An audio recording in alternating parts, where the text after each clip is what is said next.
विद्यार्थियों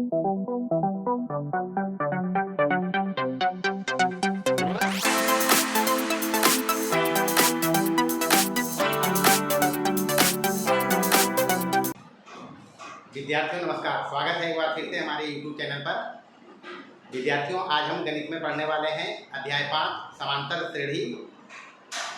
परीक्षा के दृष्टिकोण से काफ़ी महत्वपूर्ण चैप्टर है और काफ़ी मज़ेदार चैप्टर भी है। हालांकि हमारे लिए ये चैप्टर नया होगा, लेकिन जब इसको हम पढ़ेंगे, इसको हम बताएंगे तो समझ लेंगे कि काफ़ी आसान चैप्टर भी है।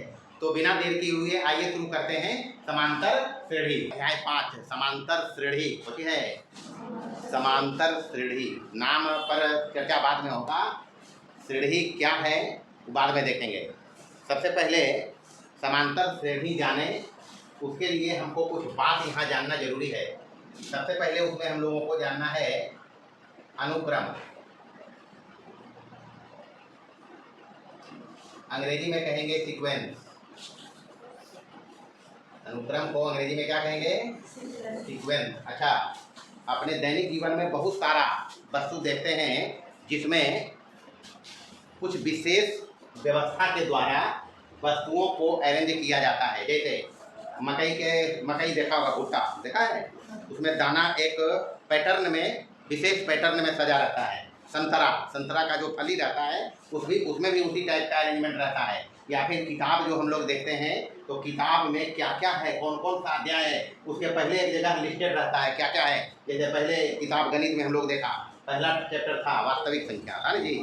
उसके बाद दूसरा चैप्टर आया पोलिनोमियल। गणित पर ही चर्चा करें। गणित का जो विषय है उसमें पहला चैप्टर जो हम पढ़ा था, क्या पढ़ा था? वास्तविक संख्याएं पढ़े ना जी। उसके बाद दूसरा पढ़ा बहुपद, तीसरा पढ़ा दो चर वाले रैखिक समीकरण युग्म, दो चर वाले रैखिक समीकरण युग्म। उसके बाद क्या पढ़ा?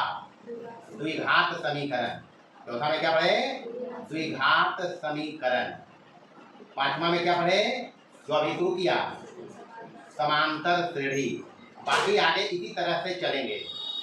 समांतर श्रेणी अंग्रेजी में कहेंगे इसको अरिथमेटिक प्रोग्रेशन। मतलब इस प्रकार से एक व्यवस्था है।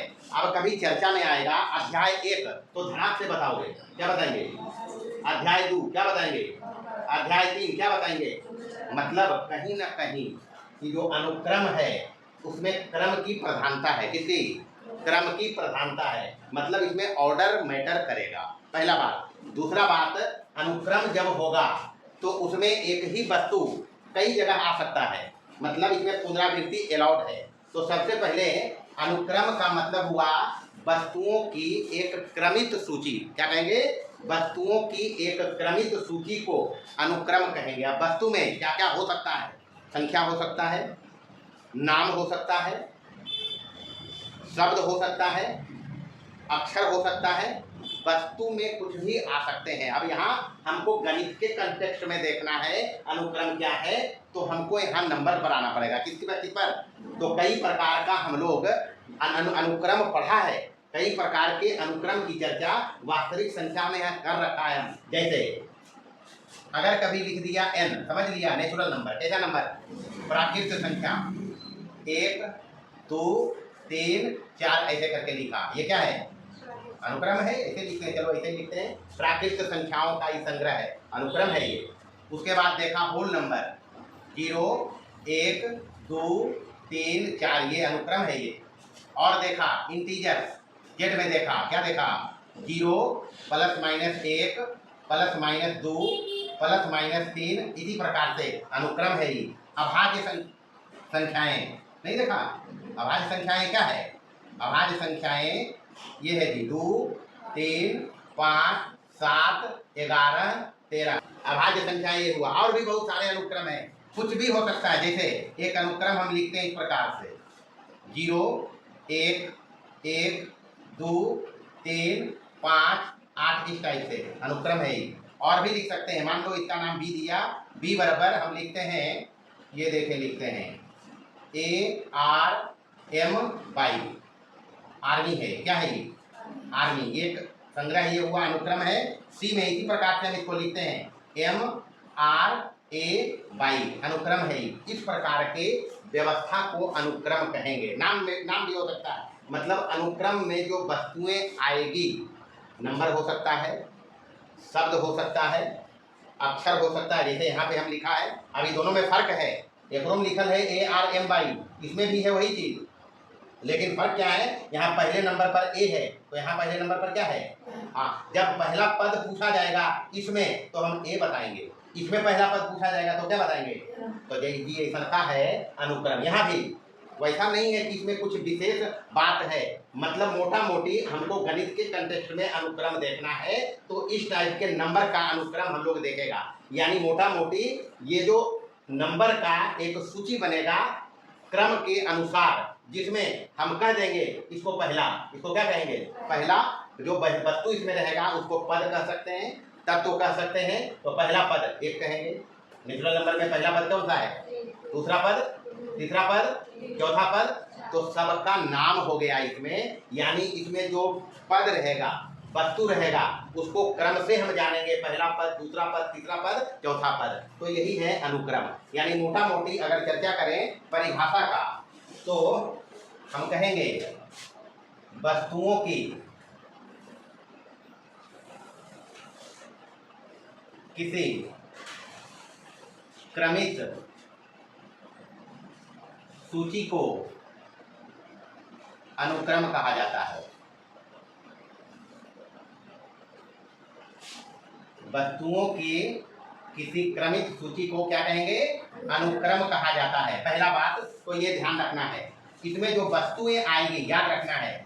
इधर एग्जाम्पल हम दिया क्योंकि गणित के हिसाब से हमको अनुक्रम जानना है तो ये ऐसा के रहेगा इसमें। तो जब अनुक्रम की चर्चा होगी तो अनुक्रम में शामिल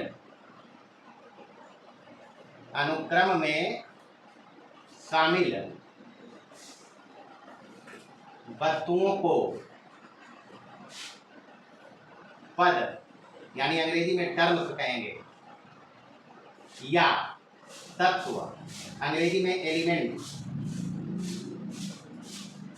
कहा जाता है।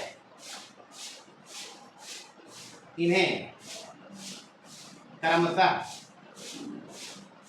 A1, A2, A3 dot dot करके AN, या पहला पद, दूसरा पद, तीसरा पद और आगे इसी प्रकार से जाना जाता है। अच्छा, अगर अनुक्रम है तो इसके जो वस्तु जो इसमें आएगी, अनुक्रम में जो वस्तुएं शामिल होगी उसमें संख्याएं हो सकती है। संख्याओं का अनुक्रम ही यहाँ हम पढ़ेंगे क्योंकि गणित है, यहाँ संख्याओं का ही अनुक्रम पढ़ेंगे। संख्याएं हो सकती है, नाम हो सकता है, रंग हो सकता है, शब्द हो सकता है, अक्षर हो सकता है, इत्यादि करें। गणित में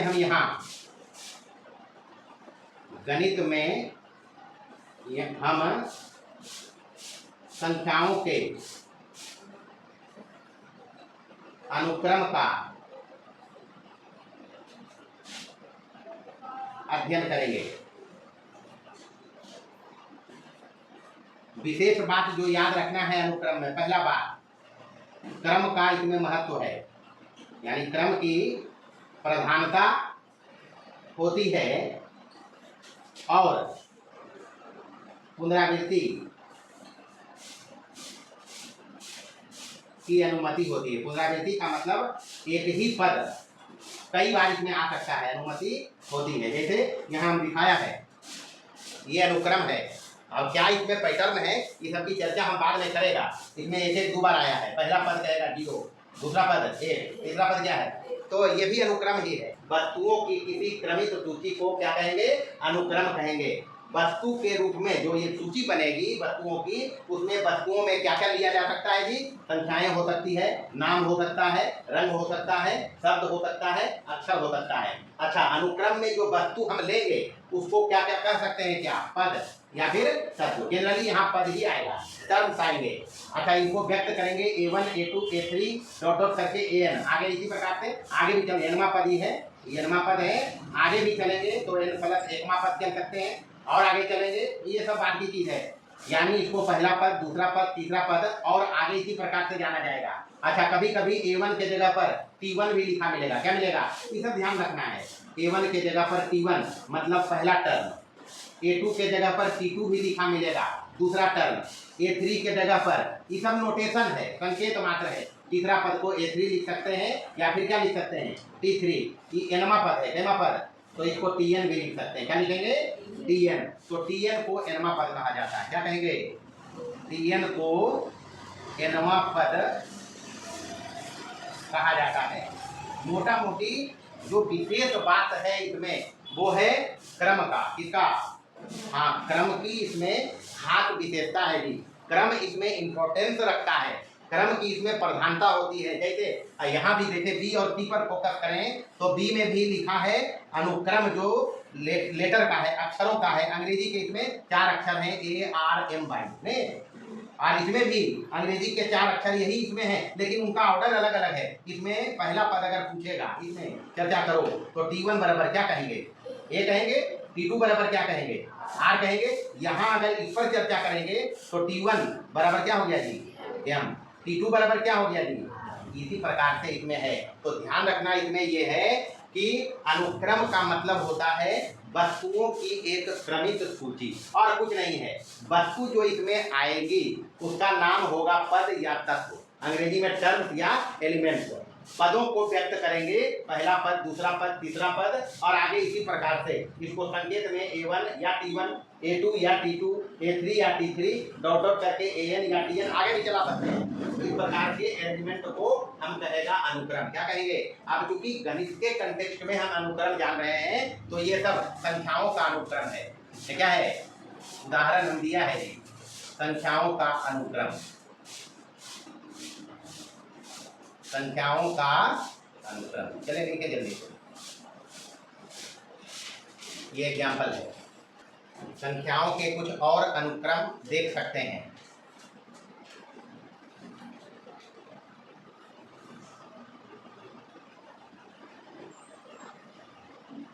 अब 2-4 बार में खाली उदाहरणें दें ऐसा संभव नहीं है, लेकिन जो भी लिखा मिलेगा जिसमें क्रम की प्रधानता हो और पुनरावृत्ति अलाउड हो, यानी क्रमित सूची जब वस्तुओं का रहेगा, संख्याओं का रहेगा गणित में, तब हम उसको अनुक्रम कहेंगे। जैसे धनात्मक सम संख्याओं का अनुक्रम,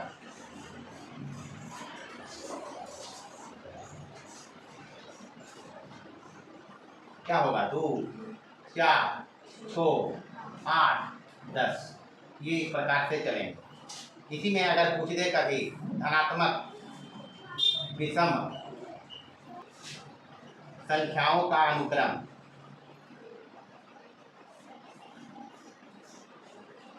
विषम संख्याओं का अनुक्रम क्या बताएंगे, 1 3 5 7 9 11, इस प्रकार से हो सकते हैं।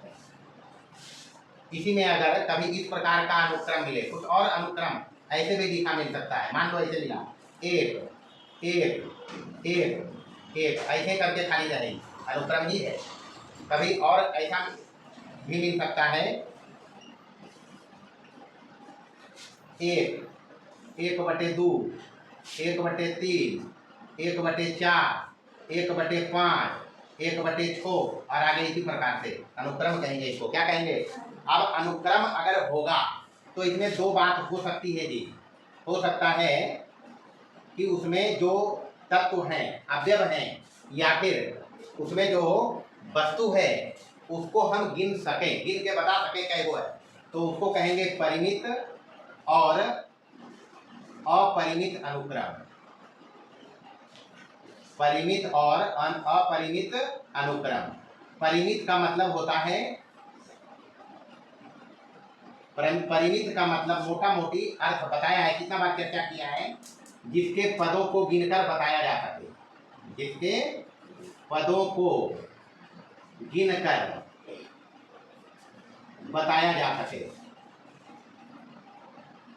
मतलब उसके पद को हम गिन दें। जैसे एग्जाम्पल में पहला में इस प्रकार से हो 2 3 5 7 परिमित है। पूछेगा कैसे बताएंगे? 1 2 3 4 बताएंगे जी। यानी T1 बराबर इसमें 2 है, T2 बराबर इसमें 3 है, T3 बराबर इसमें कितना है 5, T4 बराबर कितना है इसमें, यानी इसमें 4 पद है। बता दिया परिमित अनुक्रम। और भी हो सकता है। दूसरा मान लो इस प्रकार से लिखा 1 2 3 ऐसे करके चला और 20 लिख दिया। क्या लिख दिया? तो पता है इसमें 20वां पद है 20, तो इसमें 20 पद है। कितने पद हैं? कुल इसमें 20 पद है। तो एक कहते परिमित अनुक्रम। कैसा अनुक्रम? उसके बाद आएगा अपरिमित। जब गिनना संभव नहीं हो, मतलब पदों को गिनकर नहीं बताया जा सके, पदों को गिनकर नहीं बता सकें, उसको कहेंगे अपरिमित। क्या कहेंगे? अपरिमित में इधर सब अपरिमित ही है। क्या है? इसमें बता सकते हैं कई पद है, इसमें बताएंगे कई पद है, इसमें बताएंगे कई पद है, इसमें भी नहीं बता सकते हैं कई पद है। तो ये सब अपरिमित अनुक्रम है। जिसमें कुछ पद लिखकर डॉट डॉट लगा दे, समझ लेना वो अपरिमित अनुक्रम है। क्या है? अपरिमित अनुक्रम। अब डॉट डॉट एजा भी है, लेकिन एकदम अंतिम पद के पता है हमरा, अंतिम पद की जानकारी इसमें है। तो विशेष बात ध्यान रखना, परिमित अगर होगा तो उसमें अंतिम पद दिया रहेगा, अंतिम पद दिया रहेगा। ये भी कह सकते हैं इसमें अंतिम पद होगा।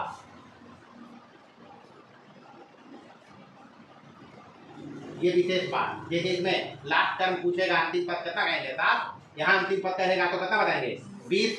लेकिन इसमें अगर अंतिम पद पूछेगा तो हम हाथ खड़ा कर देंगे, नहीं करेंगे, अंतिम पद नहीं बता सके।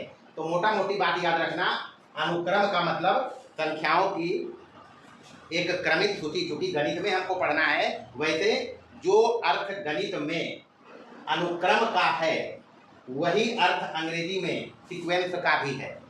वस्तुओं की एक क्रमित सूची अनुक्रम कहलाता है। बताया वस्तु के रूप में इसमें कुछ भी लिया जा सकता है, रंग हो सकता, नाम हो सकता, अक्षर हो सकता, शब्द हो सकता, या फिर संख्याएं हो सकती है। क्योंकि हमको गणित के कंटेक्स्ट में अनुक्रम पढ़ना है, तो ऐसा का संख्याओं का जो क्रमित सूची होगा उसको अनुक्रम कहेंगे। क्या कहेंगे? अगर अनुक्रम है तो उसमें जो वस्तु आएगा उसको नाम दिया गया है पद या तत्व या अवयव। पद, तत्व या अवयव, एलिमेंट कह लो या फिर टर्म कह लो, बात एक ही है। इसमें अवयवों को लिखा जाता है क्रम से, पहला पद, दूसरा पद, तीसरा पद, चौथा पद, आगे ऐसे ही चलेंगे। पहला पद को A1 या T1 लिख सकते हो, दूसरा पद को A2 या T2 लिख सकते हो, तीसरा पद को A3 या T3 लिख सकते हैं। एनवें जगह पर जो आएगा उसको कहेंगे एनवा पद, उसको लिखेंगे AN या TN से। सब इससे पहले लिखा।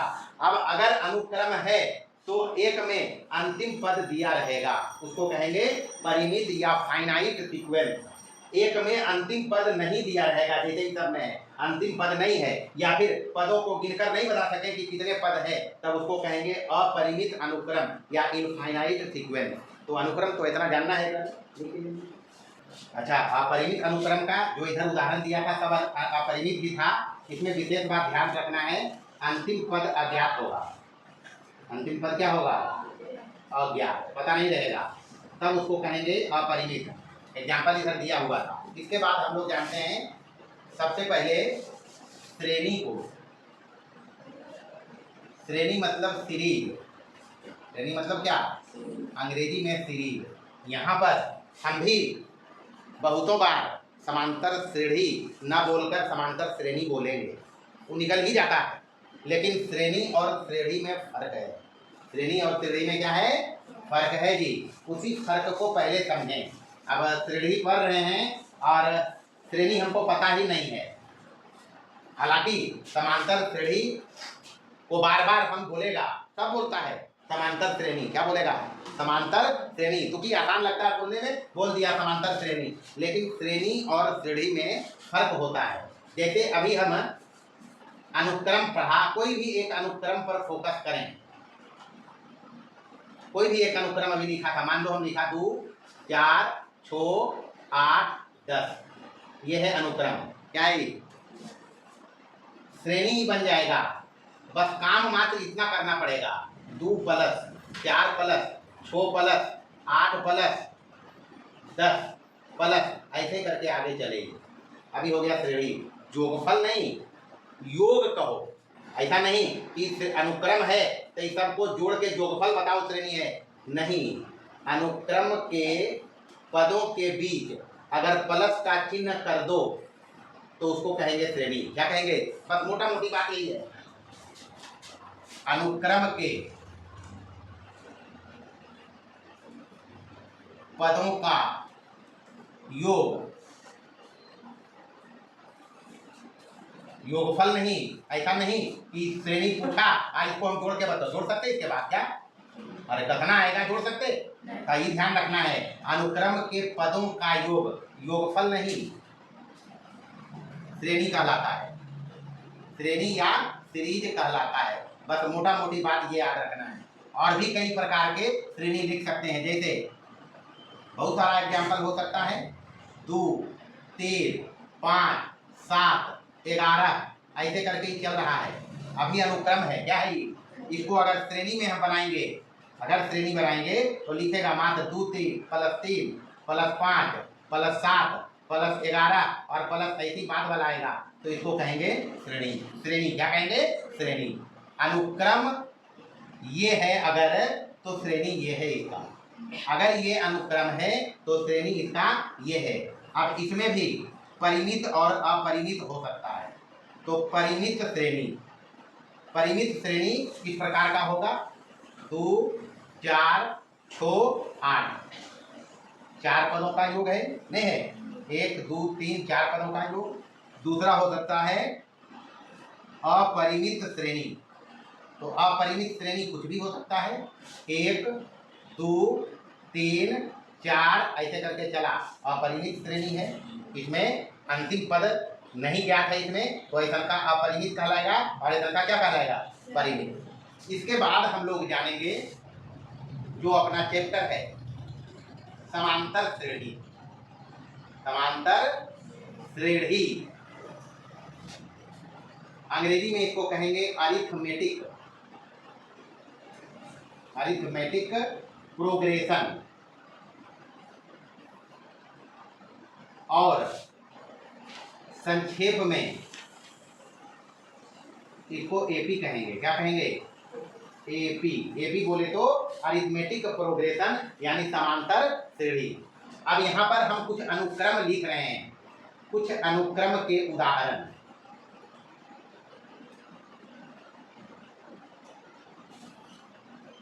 पहले उदाहरण से ही समझते हैं, जैसे लिखा 2, 4, 6, 8, 10 और आगे इसी प्रकार से चलो।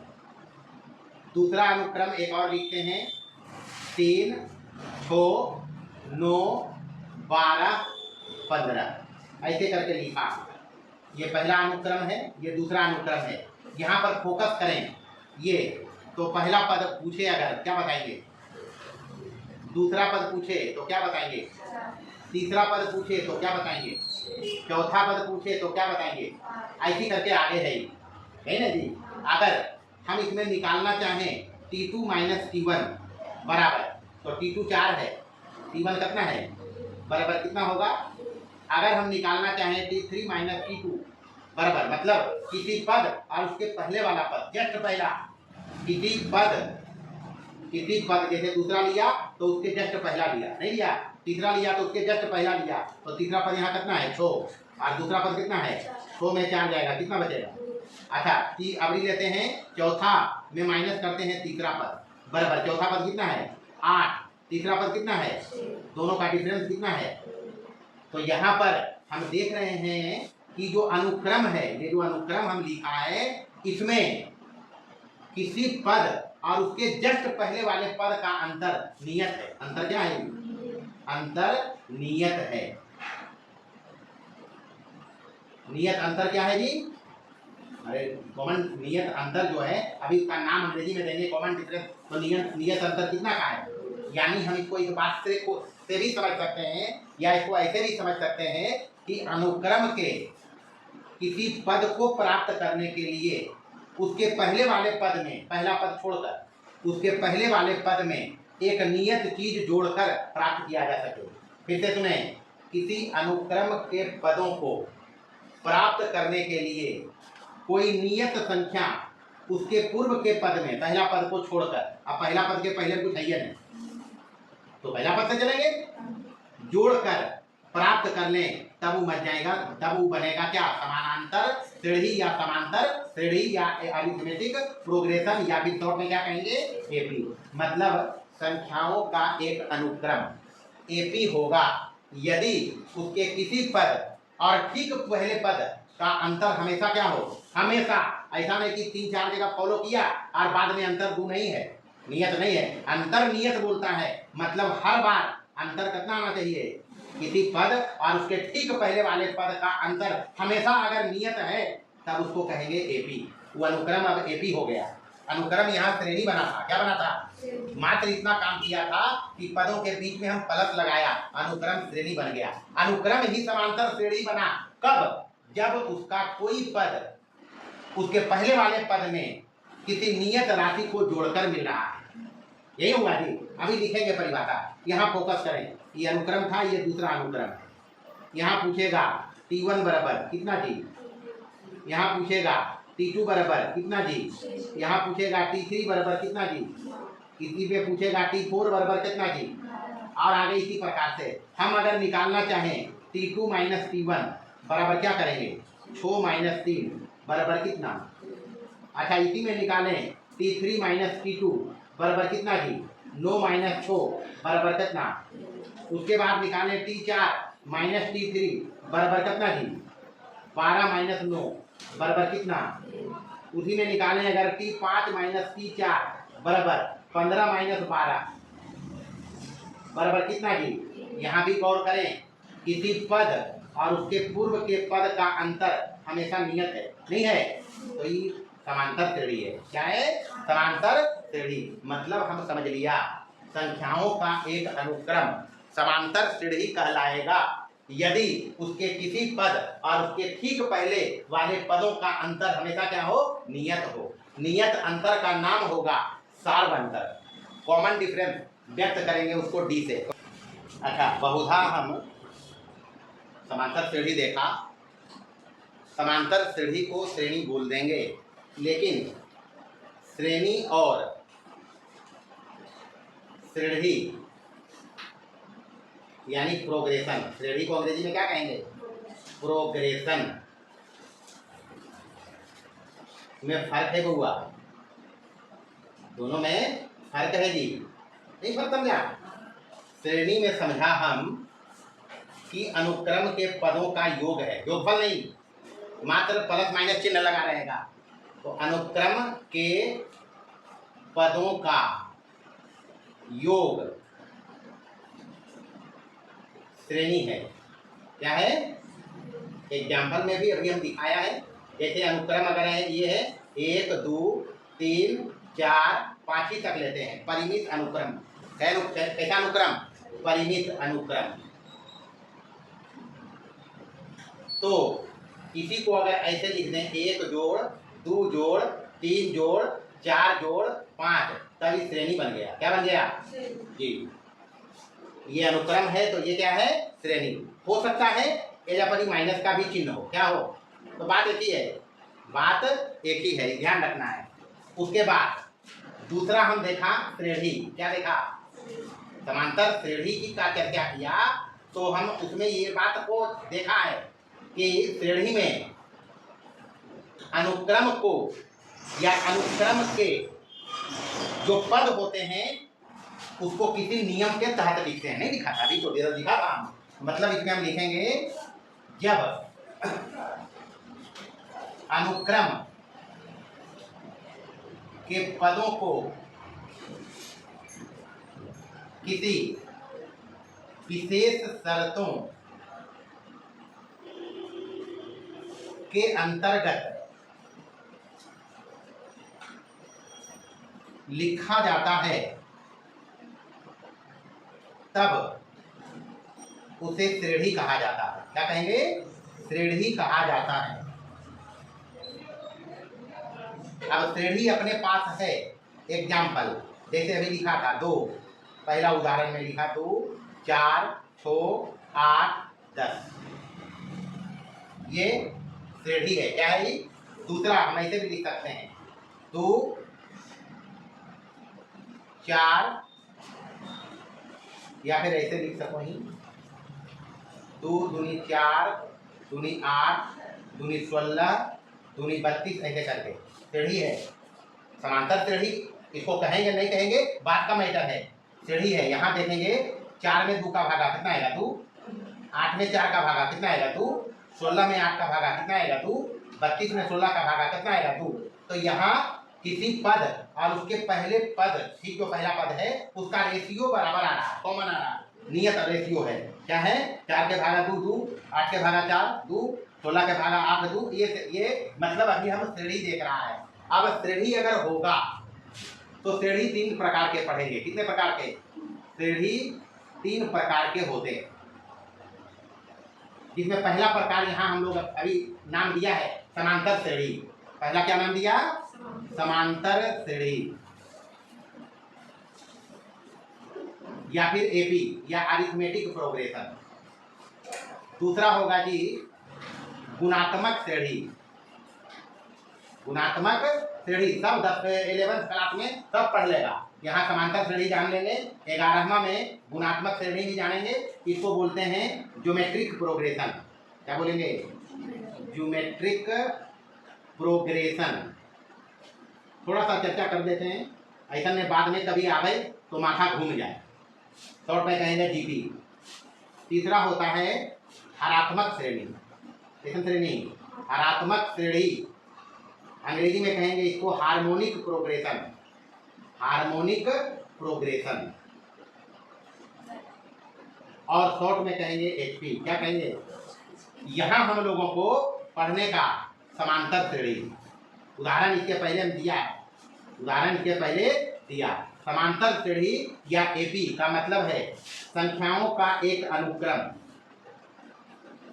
संख्याओं का एक अनुक्रम एपी कहलाता है यदि उसके किसी पद और उसके ठीक पहले पद का अंतर हमेशा नियत हो। हमेशा क्या हो? नियत हो। यही एग्जाम्पल में हम देखा संख्याओं का एक अनुक्रम एपी या समांतर श्रेणी या फिर अरिथमेटिक प्रोग्रेशन कहलाएगा यदि उसके किसी पद और उसके ठीक पहले पद का अंतर हमेशा क्या हो? नियत हो। नियत अंतर को सार्वंतर कहेंगे एपी का। नियत अंतर जो होगा, जैसे अभी हम देखा था एक में नियत अंतर 2 आया था और दूसरा में नियत अंतर 3 आया था, तो उसको कहेंगे नियत अंतर का नाम होगा यहाँ सार्वंतर या फिर कॉमन डिफरेंस। उसको लिखेंगे डी से। कौन से? तो ये है समांतर श्रेणी। चलिए देखिए दूसरे शब्दों में, दूसरे शब्दों में संख्याओं का एक अनुक्रम एपी यानी समांतर श्रेणी कहलाता है यदि उसके किसी पद को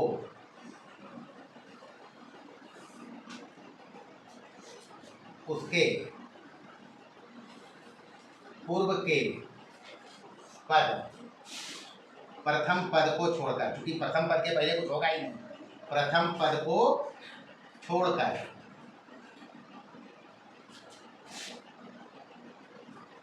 में एक नियत राशि जोड़कर प्राप्त किया जाए। संख्याओं का एक अनुक्रम एपी कहलाता है यदि उसके किसी पद को उसके पूर्व के पद में एक नियत राशि को जोड़कर प्राप्त किया जाए। बस मोटा मोटी बात याद रखना है। यहाँ पर ये परिभाषा लिखा तो इसमें देखा है अंतर्नियत। क्या देखा? और यहाँ देखा नियत राशि जोड़ा, तो ध्यान रखना है नियत अंतर या नियत राशि को एपी यानी समांतर श्रेणी का सार्व अंतर, अंग्रेजी में कॉमन डिफरेंस, कॉमन डिफरेंस और शॉर्ट में इसको कहेंगे सीडी, नियत अंतर या नियत राशि को एपी का सार्व अंतर, अंग्रेजी में कॉमन डिफरेंस और सीडी कहा जाता है। इसे स्मॉल डी से सूचित किया जाता है, स्मॉल डी से सूचित किया जाता है। जैसे कुछ एग्जाम्पल हम एपी का लिखते हैं। पहला उदाहरण में लिखते हैं 1 2 3 4 5 ऐसे करके लिखा। एपी है नहीं है? कहा एपी है? यहाँ सीडी पूछते या डी पूछते तो की बताइए एक नहीं है। अरे इसको प्राप्त करने के लिए इसमें कितना जोड़ना पड़ेगा? ये इसको प्राप्त करने के लिए कितना जोड़ना पड़ेगा? ये तो है ही एपी है। दूसरा बहुत सारा एग्जाम्पल लिख सकते हैं 1 5 9 13 17 आगे इसी प्रकार से चलो। तो यहाँ डी बराबर कितना बताओगे? 5 लावे ले एक कितना जोड़ो पड़ते? 9 लावे ले कितना जोड़ो पड़ते? 13 लावे ले कितना जोड़ो पड़ते? पहले वाला देखना है। 17 लावे ले कितना जोड़ो पड़ते? तो ये हो गया डी। तो ये है एपी। क्या है ये? या समांतर श्रेणी। समांतर श्रेणी में जो सबसे पहले आएगा उसका नाम होगा पहला पद। पहला पद को ए लिखेंगे। पहला पद को क्या लिखेंगे? फर्स्ट टर्म को ए या टी, ए या टी। एक नाम रहते हुआ पहला पद, पहला पद। तो पहला पद एक में कितना बतेगो? एक बताएंगे। यहाँ डी 4 है, यहाँ पहला पद कितना है? ए या टी बराबर, टी बराबर कितना है? 1 है। ये याद रखना है। मतलब अगर हमको समांतर श्रेणी किसी अनुक्रम को साबित करना होगा तो शर्त मात्र इतना है कि उसके किसी पद और उसके पहले वाले पद का अंतर हमेशा क्या हो? नियत। हमेशा क्या हो? परिमित एपी। बस शर्त इतना है अंतिम पद ज्ञात हो। अंतिम पद क्या हो? हाँ जी। जैसे एग्जाम्पल में 1 3 5 7 9 है, इसमें अंतिम पद कितना है? परिमित हो गया। दूसरा होगा अपरिमित एपी।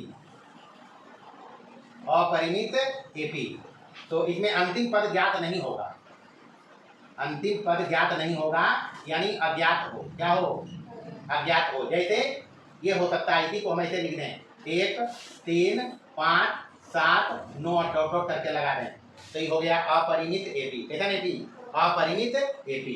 तो ध्यान रखेंगे जब हमको अनुक्रम को जांचना होगा एपी है या नहीं तो मात्र यही देखेंगे, किसी पद को उठाएंगे और उसके पहले पद के अंतर को देखेंगे। अगर हर जगह अंतर नियत आ रहा है तो उसको एपी कह देंगे। क्या कहेंगे? कुछ और एग्जाम्पल पर विचार करते हैं। उदाहरण यहाँ लिखा हम 2 4 8 16 32 ऐसे करके लिखा। अनुक्रम तो है ही। अब इसको देखना है एपी है या नहीं। तो यहाँ T1 बराबर कितना है बउआ? T2 बराबर कितना है बउआ? T3 बराबर कितना है बउआ? बस इतने से समझ लेंगे। यहाँ T2 माइनस T1 निकालेंगे, कितना है लगाओ? 4 माइनस 2 बराबर कितना? T3 माइनस T2 निकालेंगे, कितना है बउआ? 8 माइनस 4 बराबर कितना? तो यहाँ तो ये अंतर नियत नहीं है, यानी T2 minus T1 is not equal to है T3 माइनस T2। इसलिए अनुक्रम एपी नहीं है। अनुक्रम एपी नहीं। चलिए अब बात करते हैं हिसाब कैसे बनाएंगे। पहला एक्सरसाइज इसमें आएगा 5.1। यही ना आएगा जी? कुछ नहीं है, हम जो पढ़ा है उसी पर फोकस रखना है। पहले बताया अनुक्रम, क्या बताया? इसमें अनुक्रम का nवां पद दिया रहेगा। अनुक्रम अभी बताया, पहला पद, दूसरा पद, तीसरा पद, चौथा पद, ऐसे करके चलेंगे। nवां पद, एन का नाम है nवां पद। कौन सा पद? nवां पद। इसको व्यापक पद भी कहेंगे, को व्यापक पद या जनरल टर्म, जनरल टर्म भी कहा जाता है। एक्सरसाइज में nवां पद दिया रहेगा। अच्छा, an लिखा है, इसको ऐसे भी लिख सकते हैं। कैसे? T1 T2 T3 ऐसे करके Tn तक बात ठीक है। एन हो या फिर पीएन हो, इसका नाम होगा एनवा पद या फिर व्यापक पद या जनरल टर्म। यहाँ पर एनवा पद दिया रहेगा, जब एक्सरसाइज बनाएंगे एनवा पद दिया रहेगा इस टाइप से। मान लो एनवा पद टीएन दिया हुआ है 3n माइनस 1, 3n माइनस 1। अब हमको कहेगा इसमें प्रथम 3 पद ज्ञात करो, प्रथम 3 पद कहेगा, 2 पद कहेगा, 5 पद कहेगा, ऐसे ही कहेगा। टीएन दिया रहेगा 3n में कुछ भी दे दे, प्रथम 3 पद ज्ञात करें। अब यहाँ पर फोकस करो, अनुक्रम जो पढ़ा उसी पे फोकस करना है। पहले लिखा उसका पहला पद नाम है, क्या नाम है? तो एजापली 1 है, कितना है? अच्छा, दूसरा पद है एजापली कितना है? यानी जब हमको प्रथम से आगे कुछ पद निकालना कहेगा तो हमारे पास परमिशन है 1 से लेकर 1, 2, 3, 4, 5 n तक, यानी नेचुरल नंबर रखना है। क्या रखना है? n यहाँ पर आएगा नेचुरल नंबर से। कहाँ से? तो प्रथम 3 पद कह रहा है, तो प्रथम 3 पद मतलब अगर अनुक्रम है तो पहले जो लिखा उसका नाम है पहला पद। कौन सा पद? तो पहला पद कैसे निकालेंगे? T1 चाहिए, बराबर कैसे निकालोगे? जहाँ n है वहाँ 1 रखिए, -1, 3 एकम 3 -1 बराबर कितना? अच्छा, दूसरा पद चाहिए, प्रथम 3 पद चाहिए तो पहला पद निकालें, फिर दूसरा पद n के जगह पर 2 रखते हैं। यहाँ 3 गुने 2 माइनस 1, तो 3 दूनी 6 में 1 कम कर गए, 6 में 1 कम जाएगा, कितना बचेगा? 5। T3 बराबर निकालें तो 3 गुने 3 माइनस 1 बराबर 3 3 9 में 1 कम गया, कितना बचा? ऐसी कहता चौथा पद निकालो, कहना पद चौथा पद निकालो तो 3 गुने n के जगह पर 4 देंगे। क्या देंगे? यहाँ इसको समझना है और विशेष कुछ नहीं है। 1 से लेकर n तक गया है nवां पद, और 1 से लेकर n तक जो संख्याएं हैं उसका नाम है नेचुरल नंबर। कौन सा नंबर? तो जब कभी nवां पद देके, व्यापक पद देके, एक्सरसाइज में आएगा कुछ पद निकालना रहेगा प्रथम पद से, तो ऐसे ही निकालेंगे। माइनस का 1, 3 चौक 12 में 1 कम गया, कितना बचा? यानी अनुक्रम हमारे पास आ गया है। अनुक्रम के पद क्या क्या है? अनुक्रम के पद आ गए अपने पास, कितना कितना? 2, 5, 8, 11 और ऐसी करके जाएगा। यहाँ तो कहा है हमको 3 ही पद निकालो। कै पद? 3 ही पद निकालो, तो हम निकाल लिया है 4 पद। कितना पद? 4 पद निकाला, 4 ही पद निकाला है। उसके बाद अगर इसमें एक चीज और जोड़ता कि जांच करो अनुक्रम एपी में है या नहीं। अगर इसी में कहता जांच करें अनुक्रम, हिसाब ऐसे ही रहेगा, एपी है या नहीं, एपी है या नहीं। क्या करेंगे? T2 माइनस T1 बराबर 5 माइनस 2 बराबर कितना? T3 माइनस T2 8 माइनस 5 बराबर कितना? T4 माइनस T3 बराबर 11 माइनस 8 बराबर कितना? अंतर तो नियत है, ये नियत अंतर, यानी D बराबर कितना है? 2। तो प्राप्त अनुक्रम एपी है। प्राप्त अनुक्रम क्या है? एपी है।